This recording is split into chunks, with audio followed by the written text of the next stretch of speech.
नमो श्री यतिराजाय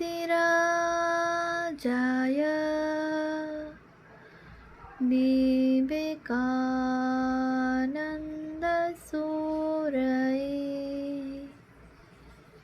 सच्चित्सुखस्वरूपाय स्वामिने তাপহারিণী।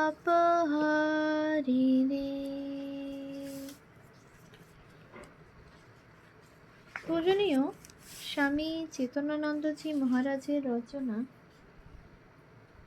প্রাচীন সাধুদের কথা, প্রথম খণ্ড, গ্রন্থ থেকে পাঠ। পৃষ্ঠা সংখ্যা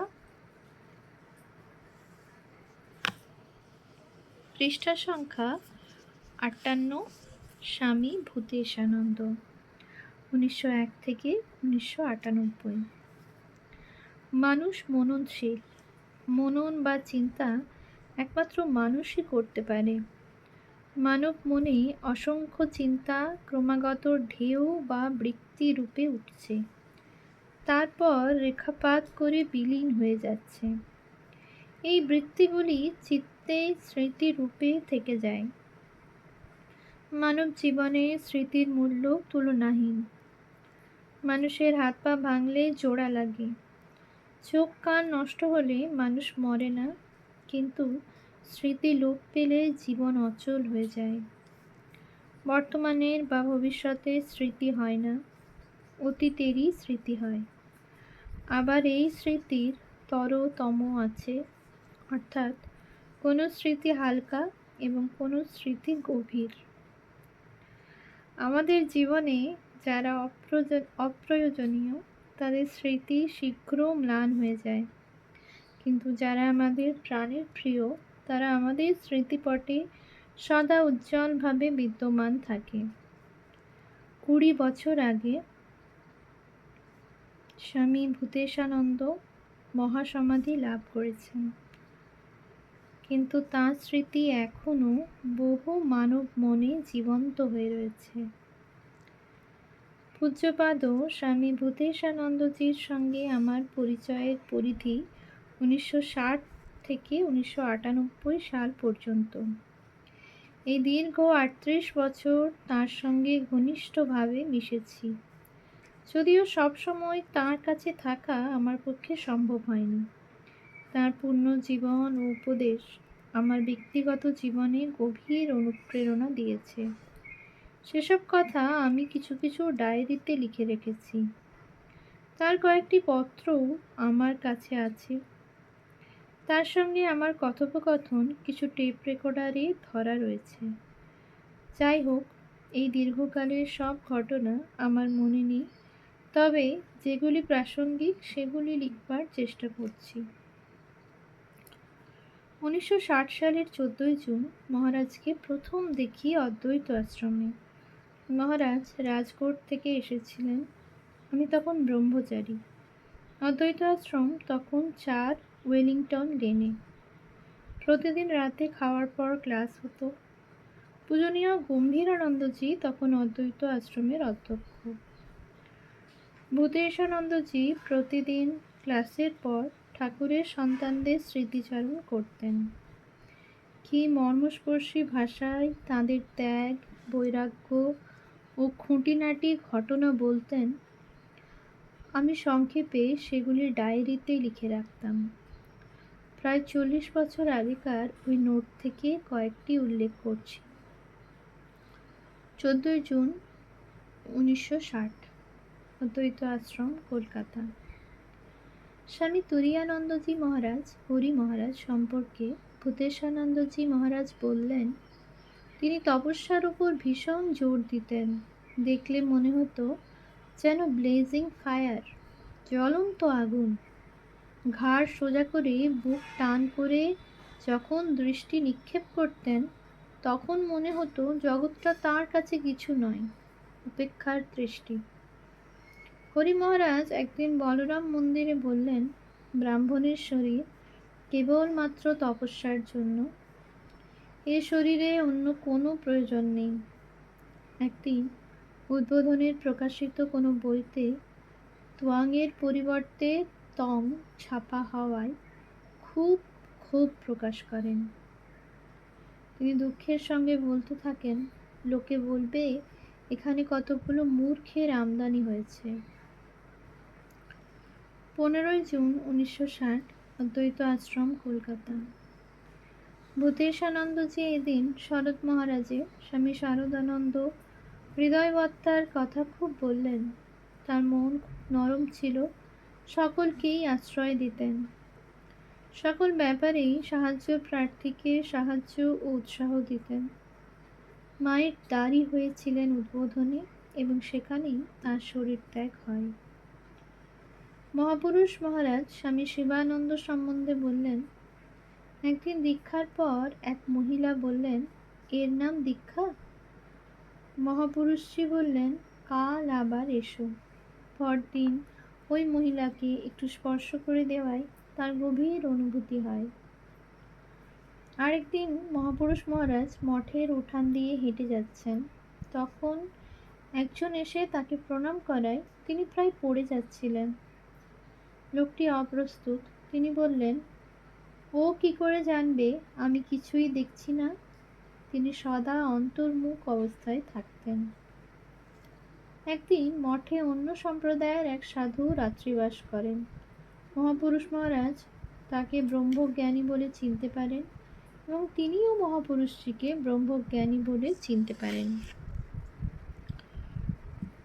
মহাপুরুষজি সংঘের দুর্দিনে ও বিপদে অবিচলিত থাকতেন। ঠাকুরের ওপর কী দৃঢ় বিশ্বাস ছিল তাঁর! ভোরে পূজারী ঘুম থেকে না উঠায় নিজেই মঙ্গল আরতি করতে যান। তিনি পরনিন্দা ও পরচর্চা পছন্দ করতেন না। বলতেন, তোমার কি হচ্ছে তাই দেখো। মঠের কুকুর গরুর প্রতি কি সমবেদনা! গরিব ছেলে মঠে মাছ নিয়ে এলে সে যা চাইত মহাপুরুষ মহারাজ তাই দিতে বলতেন। গরিবের প্রতি কি অনুকম্পা! তার জন্মদিনে ছবি তুলতে এলে বলেছিলেন, নিরাকারের আমার ছবি। 16ই জুন 1960, অদ্বৈত আশ্রম, কলকাতা। এদিন স্বামী শুদ্ধানন্দজি সম্বন্ধে ভূতেশানন্দজি বললেন, 1897 সালে স্বামীজি কলকাতায় এলে সুধীর মহারাজ কলেজের ছাত্রদের সঙ্গে তাঁর গাড়ি টানেন। তিনি খুব বিদ্যোৎসাহী ছিলেন এবং তাঁর ইন্টেলেকচুয়াল অনেস্টি ছিল। না জানলে বলতেন, জানি না। গোঁজামিলের বালাই ছিল না। খুব স্ট্রেট ফরওয়ার্ড ছিলেন। স্বামীজির সামনে আত্মা সম্বন্ধে আধ ঘন্টা বক্তৃতা দেন। তিনি সাধু হতে চাওয়ায় তার বাবা তাকে ঘরে তালাবন্ধ করে রাখেন। লেখাপড়ায় ছিল তাঁর বিশ্রাম। তিনি স্বামীজির বহু লেখা অনুবাদ করেন। তিনি বেশ রসিক ছিলেন। বলতেন, আমরা সব রামকৃষ্ণের চেলা, বুক ফুলিয়ে বলা, কেবল ভান্ডারা খাওয়ার বেলা। সুধীর মহারাজ স্বামী শুদ্ধানন্দ খুব সহজ সরল ছিলেন। একদিন স্বামীজিকে বললেন, আমি তপস্যা করব। স্বামীজি সম্মতি দিলেন। সারা রাত গাছতলায় কাটিয়ে পরে ভীষণ সর্দি। একজন এসে জিজ্ঞাসা করল, সন্ন্যাসী হয়ে গেরুয়া পরলেন কেন? সুধীর মহারাজ বললেন, সকলকেই তো এই জগৎ ছেড়ে একদিন চলে যেতে হবে।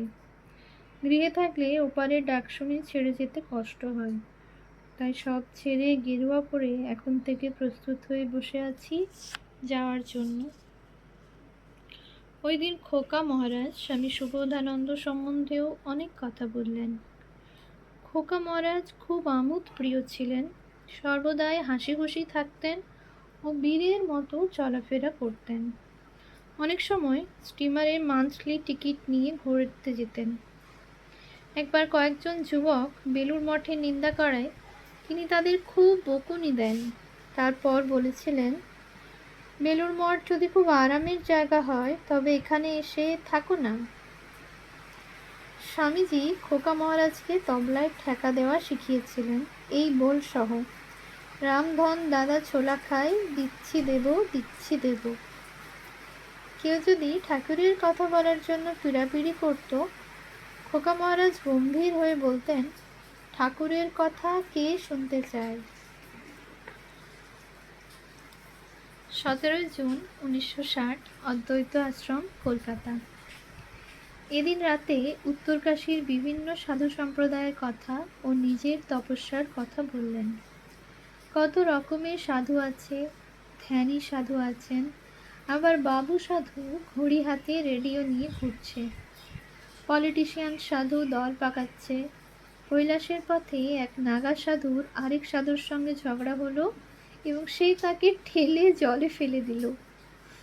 জনৈক দরদি সাধু নিজের কম্বল অপর সাধুকে দান করলো।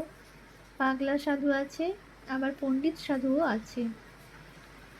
মহারাজের স্মৃতি ও পর্যবেক্ষণ শক্তি ছিল তুলনাহীন। মহারাজ প্রতিদিন প্রাতরাশের পর বেলুড় মঠে যাওয়ার জন্য তৈরি হতেন। আমি জুতো লুকিয়ে রাখতাম যাতে তিনি চলে না যান। আমাদের লক্ষ্য করে বলতেন, তোমরা বড় দুষ্টু, আমাকে মঠে যেতে দাও।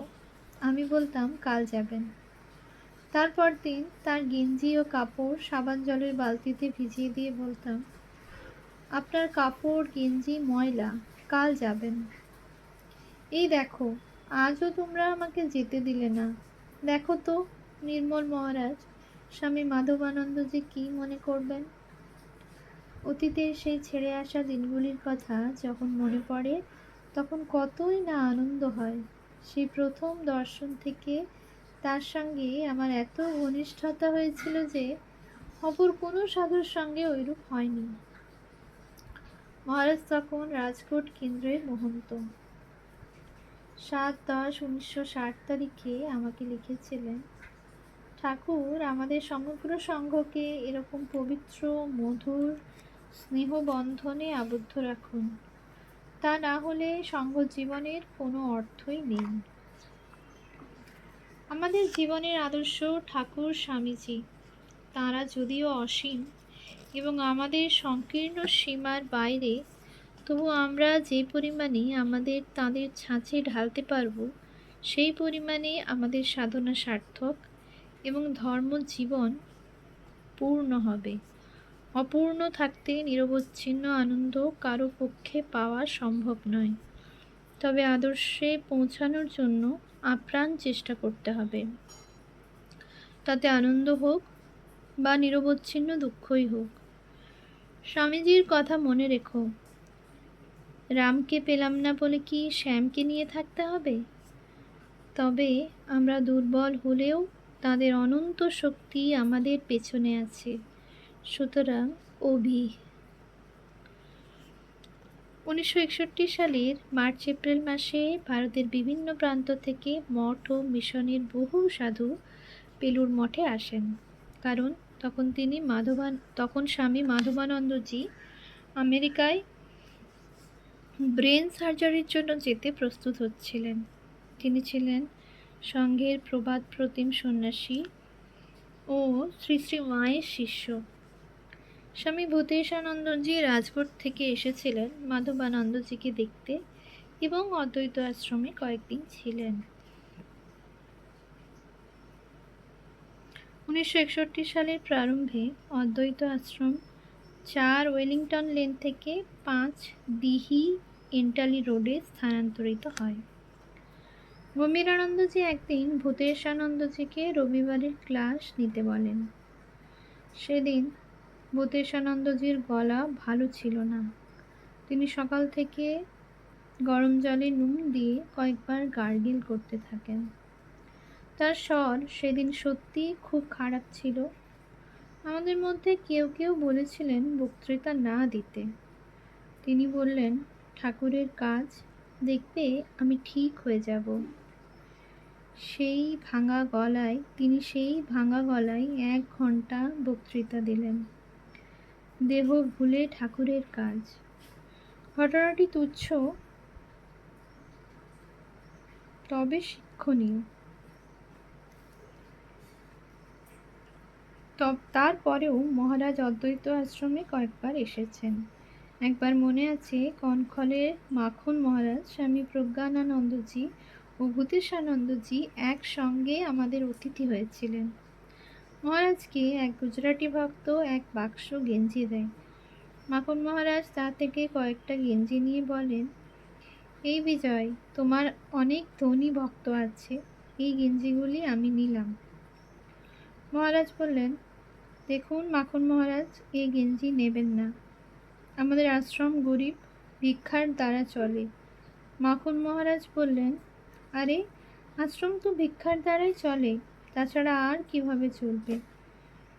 উভয়েই ছিলেন ব্যয়কুণ্ঠ। আমি দেখলাম দুই প্রাচীন সাধু বালকপথ গেঞ্জি নিয়ে টানাটানি করছেন। ওম শান্তি শান্তি শান্তি। হরি ওম তৎসৎ। শ্রীরামকৃষ্ণার্পণমস্তু।